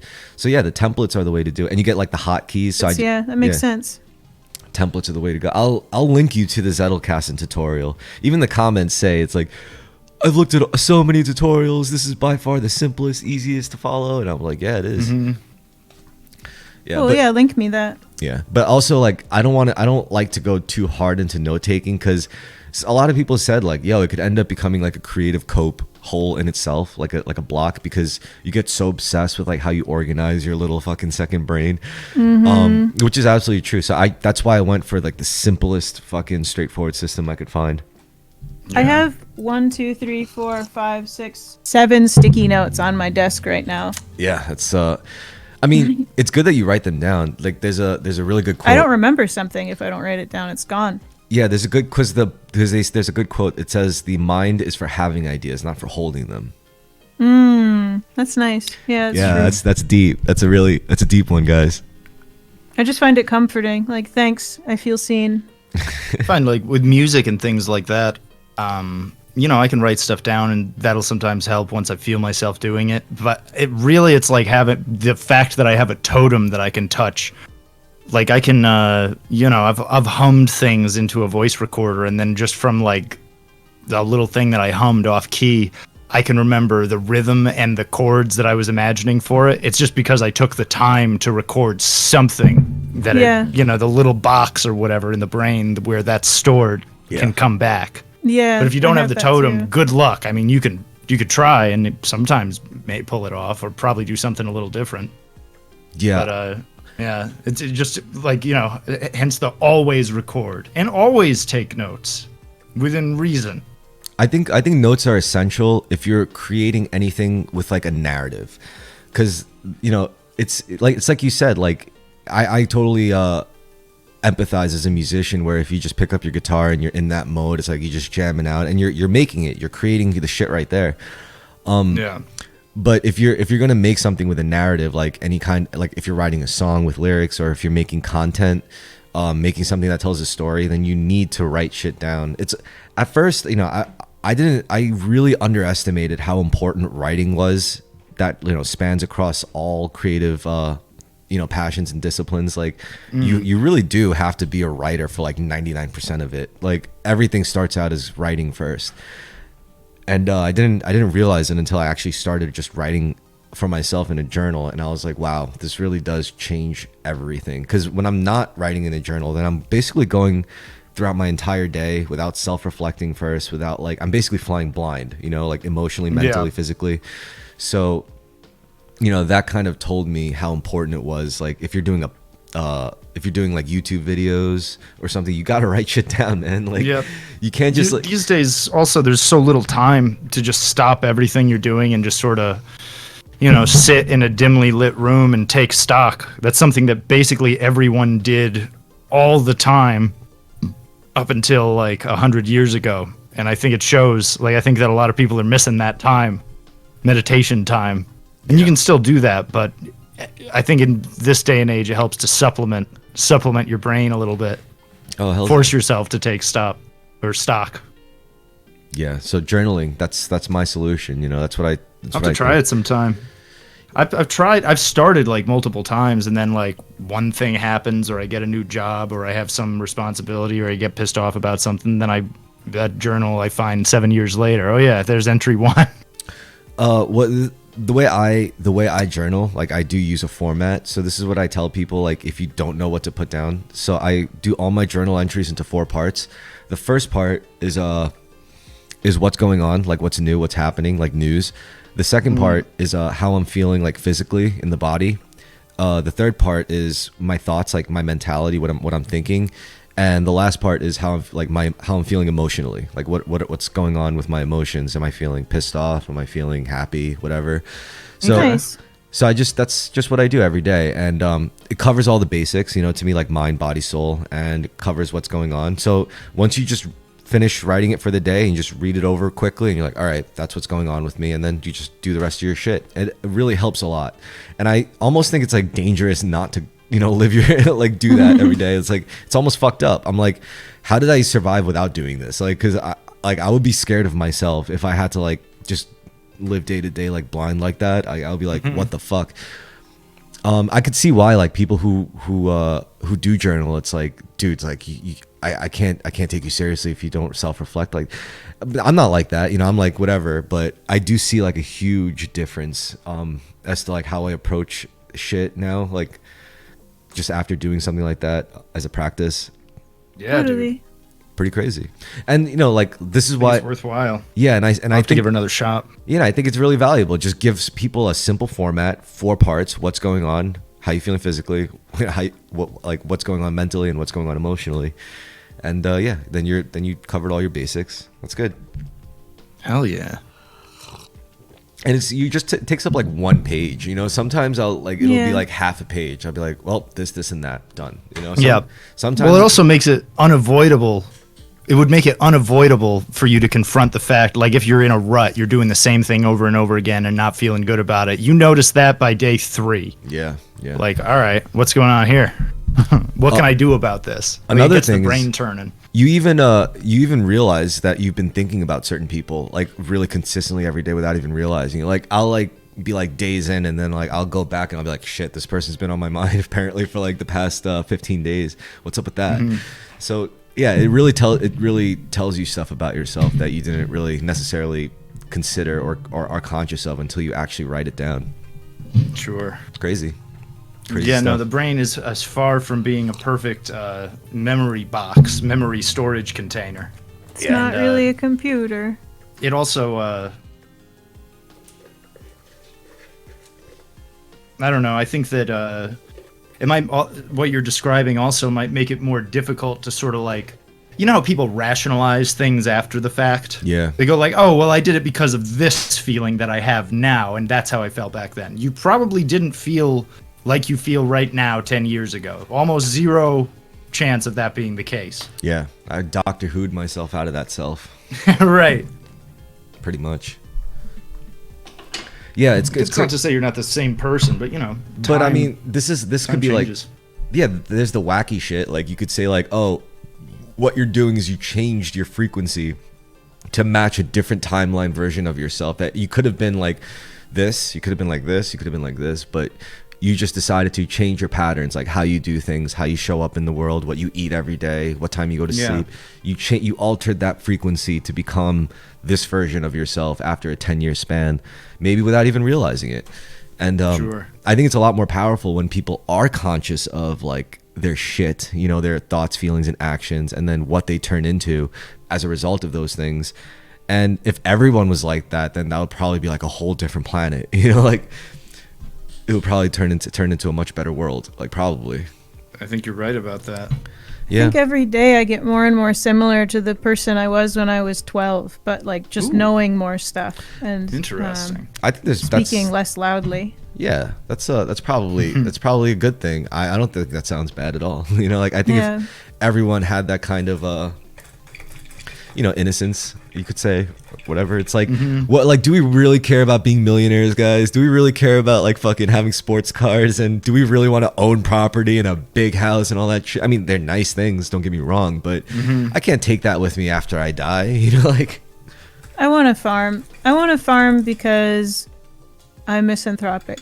Yeah. And it would make me feel better. Yeah, but but the 12-year-old would be like, I want to farm because I just want to hang around with animals and I want to eat fresh foods and I just want to like be around life. You know, like that's as good enough of an answer as any, right? Like my 12-year-old self would say that and also what I just said probably. Yeah. There you go. I've never been a super people person. I just want enough I try not to be too materialist, but I just want enough power to be able to say fuck off to whoever I want in a much more polite way. But I want to be able to say, no, I'm not doing that whenever I feel like it. Yeah. Yeah, that's good. I guess I'm like, I have a similar desire. Like for me, I just want to have energy. I just want to have like enough, because I think with enough energy, all things are possible, you know? Sure. Yeah. So more than intellect, more than influence or money, I would just like a lot of energy. Yeah, time and energy. Yeah. Also, I would like a muscle car. That would be cool too. Yeah, like a 70s, 80s one or something. Yeah. Like a big old rumbler, runs on diesel. An 80s Mustang would be tight. That would be hot. Yeah. Those things are fucking fast. Although, yeah, that's just for fun though. But it would be nice. Yeah, they're gas guzzlers too. So what? I kind of want a bitchin' Camaro because of the Dead Milkmen song. Yeah. You get like 12 miles out of the gallon. Yeah. Yeah, shit would be hot though. When I got my El Camino. Yeah. When I got my Subaru, I almost got a Camaro like an 85 Camaro that didn't run anymore. And I was like, that's okay. I'll just fix it. I'll learn how to fix it and I'll fix it. And then I'll have it. I'll have the red Camaro from 1985. I was talked out of it and I talked myself out of it. And I'm glad, but I still want the Camaro. It sounds like it might have been a lifelong project to just keep the thing moving at all. Yeah, no, it would have been a horrible investment decision. Also, I'd probably be dead. So. Right. Yeah, that's rear-wheel drive. I like rear-wheel drive. It's kind of cool. It's real smooth. Oh, it's definitely cool. But when I got my Subaru, I was just learning how to drive. Right. I don't know. My first car was rear-wheel drive, and it was cool. But boy, you sure notice when the tires go bald. You start doing cool tricks with your car as soon as the tires get a little bit bald. Just really cool stuff all the time. Yeah, you just like, what's with that guy? Why is he driving so cool? Yeah, all-wheel drive is good for me, for a daily driver. I like it. I like being able to not be scared and too much. Yeah, it's Subaru in the rain. Subaru privilege. Subaru privilege. Yeah, you could drive in the snow. I have a Subaru. Drive down dirt roads covered in rocks. Yeah. It's all fine. I have an Outback, so I got like plenty of trunk space for shit. Me too. Yeah. Yeah, it's very nice. 98 Subaru Legacy Outback. Yeah, it's a classic car now. Hells yeah. I have a stick shift. It's almost like newer cars. They're kind of fucked up because there's so many things that could go wrong, and it's like really expensive to like repair. And everything's proprietary. Yeah. That's why I wanted an older car. Although I have learned my lesson with like what the trade-off there is. Yeah. It's like when something does go wrong, I can fix it more easily. if I can find the parts for this very old car. But things go wrong more often. Yeah, there's so many different cars. It's hard. It's not like people do a good job keeping aftermarket stuff in stock. There's like a million different cars. There's so many cars. Imagine if you needed like a different type of RAM for every computer. Yeah. There's like 25 new cars a year. For every year there's been cars. That's true. That's why a lot of cars. I like to keep it. I try to keep it simple. I guess that's why I lean towards oldish cars. I mean, now they're like old, like an early 2000s model or something. Yeah, I could probably do early 2000s. That might be what I do next time. Yeah, I have a 2009 Subaru. Some things were a little like yeah, that's what I want. Yeah, some things were a little beat up, but it still runs. It could probably last another good 10 years. Yeah. If you go down to the south to get a new car, you'll get a car that's less rusty because it wasn't driving on ice and salt all the time. Yeah, that's true. Got a late 2000s Honda. That thing's pretty good. It doesn't. I don't know. The only problems it ever had were because there were periods where I was like neglecting the maintenance a little bit. But as long as I took good care of it, it's never had a single problem. It's it seems like 2007, 2010 area. That was a pretty good year for just cars that don't get too screwed up. Yeah. Now I just want a Mustang, like a 90s Mustang. That shit would be My so dad, good. when he was in America, drove a 2001 Mustang GT. I think it was a 2001. That thing was cool. Anytime we pulled onto the highway, I would get like propelled by the force into my seat. Yeah. And my dad would go, race car. Bobby, did you guys see Talladega Nights? Yeah. Oh yeah, a while ago. That was a good movie. It was. It was pretty progressive. I mean, it was pretty subversive in a lot of ways. He didn't. It's a good movie. He didn't get his woman back. He made friends with all the antagonists, all the main antagonists. I like the make friends with the antagonists trope. Yeah. Whenever we do that in our show, I get really happy about it. I'm like, yeah, this one's good because everyone in the episode is good. That's why. Surprise! Everyone's cool. People are basically want to get along with one another. Haha. So nice. That's why I like Letterkenny. Letterkenny. I forgot which. Yeah. Oh, it's a really, really good show from Canada, and you should watch it. Oh wait, no, yeah. I do remember Letterkenny. Even the people that are sick freaks they're mostly not that bad. Yeah. Yeah. Mostly. Yeah. Well, they do identify one group of people that's bad, but they don't even reveal them until like who they really are and what they're really like until like season 10. Yeah. So there's just those guys that show up and get themselves into stupid fistfights and lose every so often. Yeah, until the end, and then you're like, oh my god. Oh, that's why you guys beat the hell out of them like 3 or 4 times a season. Yeah, exactly. I saw this insane. This is actually a throwback. There was this really fucked up pranking trend where you had like these nerdy preppy boys go into like the hood, and they go up to like thugged out dudes and they tell them to pull up their pants. Like, yo, pull up your pants. Your pants are sagging. And they pull their pants up. And they get rocked. Like, imagine going up to a complete stranger in the ghetto and look for a dude whose pants are sagging. You go run up behind him, pull his pants up. Like, what do you expect to happen to you? You know, like, give him a belt. They want. There is one video, like in a couple of them, like he's going up to him with a belt around his neck, and he's like pulls up a pants, like, yo, pull your pants up, and the guy's like, what the fuck? And he gives him a belt. He's like, your pants are sagging. Here's a belt. I was like, Jesus, these dudes.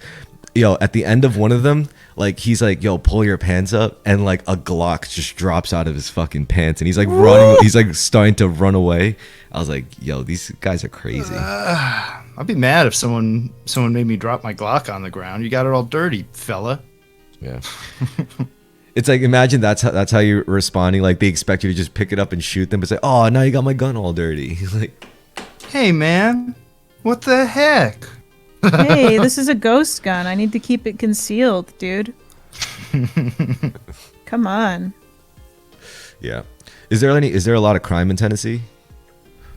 Not that I've noticed. No. If you look at the stats, I think there's like property crime.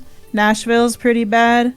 Yeah. People like, you'll get robbed in like the other parts.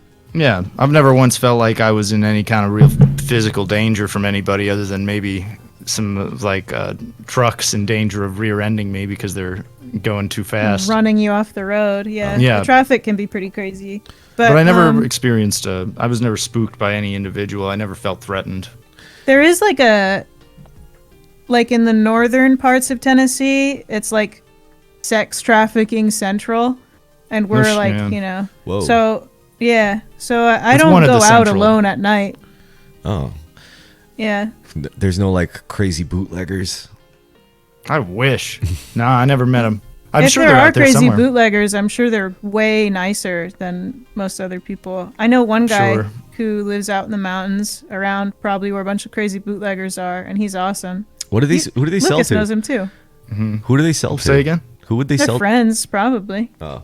It's not like a necessity anymore. You know, people can go to liquor stores. Indeed. Yeah, I actually wrote an article about people who were brewing their own whiskey last year at some point. It's not so bad. I think that I don't even know what the rates are like now. Probably even fentanyl is worse or whatever in the cities. But I've been to bars and stuff and noticed people like a 50-year-old man with his eyes bugging out of his head, and you go, huh? Oh yeah, I think that old guy's on fucking meth right now. Yeah. That old guy has a lot of energy, and so does his wife. Yeah. Yeah, Lucas and I, early on when we started living around here, we came up with the euphemism like, oh, they look like they could use a cigarette and a fish sandwich, which means they're on meth. And it would help. It does help. It helps so much. You're kind of at the come down, dirty, tweaking part of it. Oof. Have a cigarette. Yeah. And a sandwich. I mean, the closest thing I've done to meth would probably be like Adderall. Yeah. Sure. Same. Yeah, it's like probably like clean meth. Yeah. The biggest problem. Maybe I don't know the specifics about how it hits you different. Never did meth. The big problem.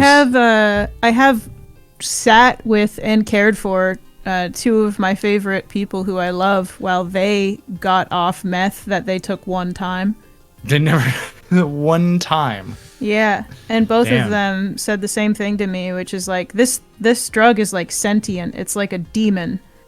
And when they say not even once, they mean it. And they both they're like hallucinating and sweating and like alternating, like crying and laughing and being terrified. Were they like that when they were coming up? I wasn't with them when they were coming up. Yeah, they were probably. They came to me when they were like. They how came long? to me when they were like, I took meth and now I feel bad because it's over. Can you how long please after? help? How long until you go to hell? I don't know. I know I got the call when they were in hell already, and I was like, okay, Yeah. come on over. Make sure you survive through this and don't go do more meth. Mm-hmm. That was the other thing. Both of them would be like, oh, this is horrible. I never want to do this again. And then 5 minutes later, they're like, I think I got to go get more meth. I just need this to stop. Yeah, but then you just do it again in 20 hours, dude. Yeah. I think the big problems happen when you just forget to take care of yourself. Like when you take amphetamines or smoke meth, like you forget to eat, you forget to sleep, you forget to clean yourself, all sorts of shit. And some people, probably depends on, like, I don't know. I could imagine someone who can just do meth and then be a demigod or feel like one for 48 hours and then presumably, like, have a crash day and then go back to their life. I don't think that's most people. I don't think most people can pull that trick off. You know, I've gone pretty decent periods of time without, like, sleeping or eating or caring for myself, and I wasn't like that. Those You guys didn't turn into a helping. little gremlin and go. I didn't turn into a little gremlin Yeah. in psychosis. The Nazis were in contact with aliens, and that's how we got Adderall, like amphetamines. Hell yeah! Well, thank you. Oh, Right. thanks, I mean- Nazis and aliens. Yeah. Who was cool. that? Was that the Pleiadians? Yes. Which aliens would that have been? The Nordics. Who was the aliens that were coming out of the South Pole? That was coming out of that hole there, and they had the UFO. The UFO. I mean, Adderall is like, I mean, I would call it less demonic, but maybe more like reptilian. You know, more. It does have that vaguely like predatory Pretty mindset. insidious. Yeah. It's weird Yeah. that you kind of like you're playing with your arms tied behind your back if you go to college without Adderall. I kind of really dislike that. I never was prescribed Adderall through school, and who knows? I could be a lawyer and want to kill myself by now. Or what if, like, you know, what if your sister or your wife gets kidnapped by drug dealers? I would honestly, if there was any drug I would want to be on, it's probably like Adderall. Yeah, that's a good point.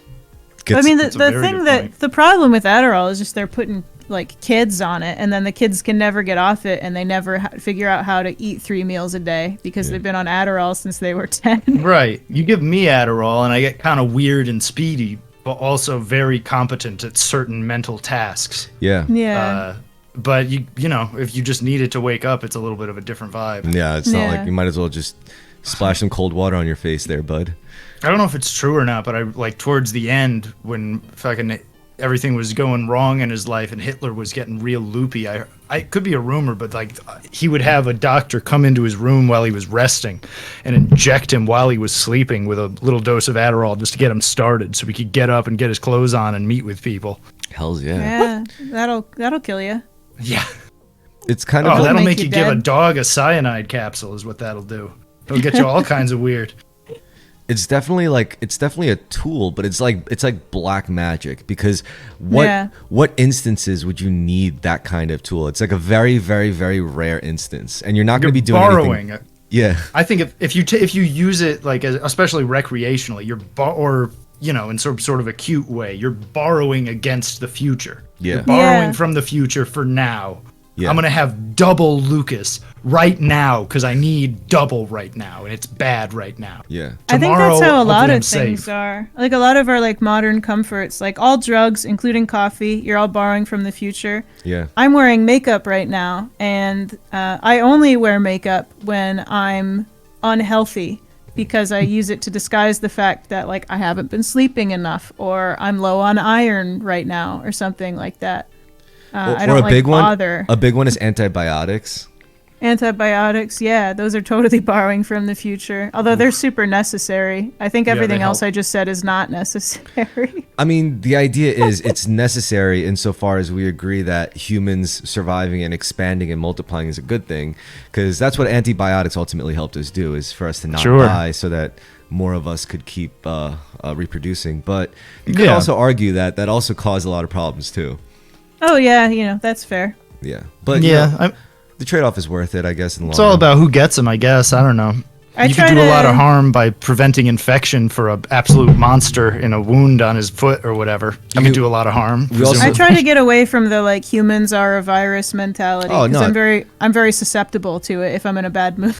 Oh well, I'm thinking like because so I try to avoid it. Let's say because we have antibiotics as a species, let's say something terrible happens to our species where like 90% of us gets wiped out, and the 10% that's around, at least they know they have antibiotics. Versus if it was just 10% left and they had no antibiotics, that would be like game over. But now that'd be very bad. But now that we have it just in existence in the ether, you know, if like 90% of us did die, at least the 10% would say, hey, you know, we should get antibiotics, like just in case. Man, you'd think like before antibiotics existing, you would just imagine everyone was super careful all the time to not get scratched or injured. Totally not the case. Well, they didn't know about germs. Well, that's why they didn't have antibiotics. Every time you get cut, you die months later, or at least like a third of the time. Meanwhile, fucking people are having knife fights like almost recreationally. Yeah, that's true. Yeah, no, you're right about that. I guess that was just kind of like an acceptance of like kind of like how we have now with capitalism.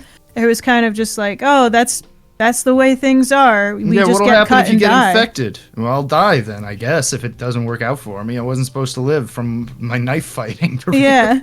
Well, exactly. I might have told you guys this before, but when sugar first started getting like industrialized production, the doctors explained this wave of tooth rot by saying like, oh, ghosts are haunting people's mouths. Which is funny because you can't disprove that. I've got a ghost in my mouth. Yeah, that's why people's teeth were falling out, is because ghosts were haunting people's mouths. It's fucking Tony from The Shining. My ghost actually brushes my teeth. Yeah. So it's different. Yeah. But I mean, that just goes to show like how much we're willing to like explain away self-inflicted maladies on the most ridiculous shit. I mean, we're probably doing it even to this day. It's like, oh, we are with all kinds of stuff. Yeah, especially like now the big thing is psychological stuff. It's like, oh, you're fucked up because you have this thing. And it's like, no, you're fucked up because you're not taking care of yourself, right? Yeah, I'm glad that people are, at least, we live in an age where like people are beginning to acknowledge, and scientists and doctors to some degree are beginning to acknowledge, like, oh no, your second brain is kind of in your gut, and your gut biome is really doing quite a lot. That's just one piece of the puzzle. There's other shit going on that's not acknowledged at all. There's probably all kinds of weird etheric energy stuff, but it's a good starting point. What are you eating? Eat your veggies. Yeah. What are you eating? What's in your guts? You know, when you're sleeping, are you actually sleeping properly? Are you getting into REM, dude? I don't know. I feel like those things weren't so acknowledged. Even going back like 15 years, that wasn't even being acknowledged. It's like what you said before, like how a child could just intuitively know to be afraid of snakes. It's almost like it's like our bodies intuitively know what's good for us. We all kind of already know. It's like we know to get enough sleep, we know to get exercise, we know to eat healthy foods, whole foods. And yeah, it's really interesting. That's kind of like a funny thing. There's so much to distract us from all that. Yeah, I know all that stuff so well, and I've been long periods of my life where I took very, very good care of myself. Yeah. Because I knew that. But then, like, it's so easy to be like, oh, it's midnight, I should go to bed because I have to wake up at 10. But I don't want to. Meh. And then you just don't. Well, I do know on a specific level, it could be very practical for us to be this way. For example, like if we were all in harmony with ourselves and our own systems, like we would make for really bad consumers, bad customers.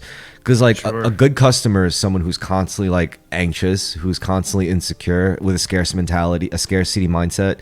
Like these are good consumers. So it makes sense. And we're not talking about just money. This is all for us to be able to harvest our energy, literally, like for us to be able to transfer our energy to literal labor.